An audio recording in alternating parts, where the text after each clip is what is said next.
السلام عليكم، صباح الخير. قابلت لي شاب في الحرم في المسعى مع عربية مكتوب عليها وقف لله عز وجل. يعني أنا في البداية أعجبت به أنه يعني يدف الناس مجانا وكذا. فدار بيني وبينه حديث، قلت أنت المسؤول عنها؟ قال لي. قلت كيف تدف الناس مجانا؟ قال لا، أخذ عليهم فلوس.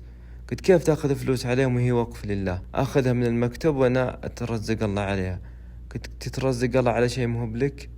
هذه وقف، ما سبلها الغني إلا يبي الأجر من الله. يعني ياخذها قريب لهذا المعاق أو هذا الكبير في السن فيدف المحتاج لها مجانا، بدل أن يستاجر له عربية ويدفع مبلغ وقدره. وهنا تبرز مسألة ابتغاء رزق الحلال، وألا يكون في المال أي شائبة من شبهة أو حيلة أو غش.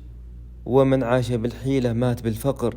بعض الناس هم أن يحتال على أنظمة، يحتال على الناس، يدلس عليهم، يراوغ حتى يحصل على المال بأي وسيلة كانت، لأن غاية ما هي غاية أن يحصل على المال، فلا ينظر إلى الوسائل. والمسلم لابد أن ينظر إلى الوسيلة، يجب أن تكون موافقة لشرع الله عز وجل. النبي صلى الله عليه وآله وسلم قال: أيما لحم نبت على سحت فالنار أولى به.